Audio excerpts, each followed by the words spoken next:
We were taken off on a combat mission from Okinawa, and we were going to meet up with the B-52s coming out of Guam on the South China Sea and refuel them.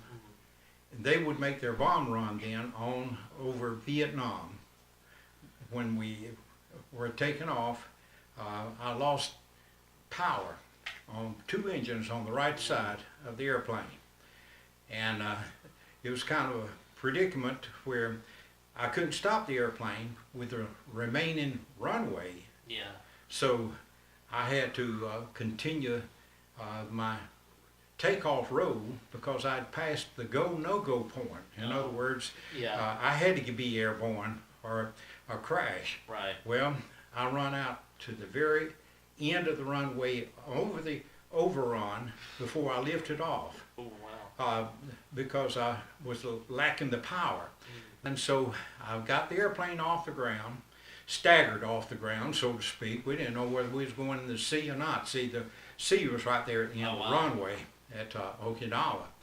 And so we managed to keep the airplane airborne by dumping fuel. I was a heavyweight takeoff anyway, so we immediately started dumping fuel.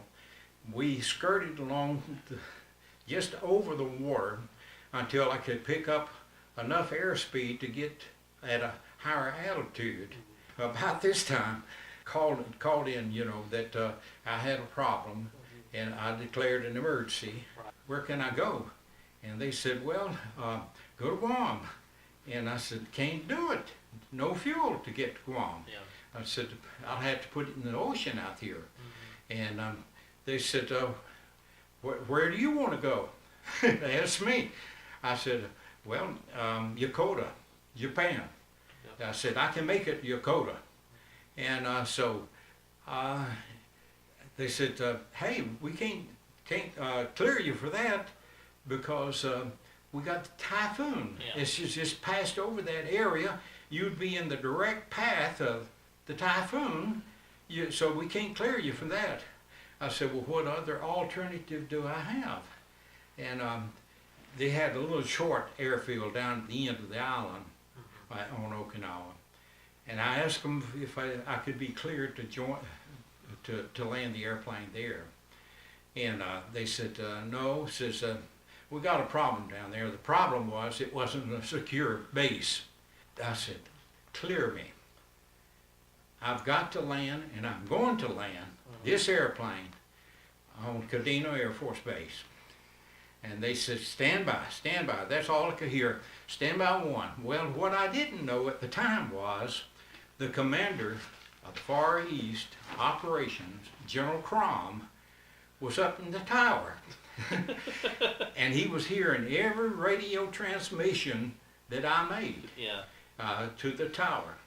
And so they said that they told that General Crom told them, he says, I believe that boy can land the airplane, clear him to make a landing.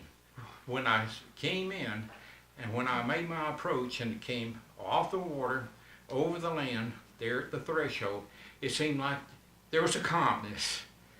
And when I put the airplane down on the ground, it made a perfect landing, a perfect landing. And and by the way, from one end of the runway to the other end of the runway, there was nothing but flashing lights, flashing red lights, yellow lights, and so forth, emergency equipment. They had every piece of emergency equipment out.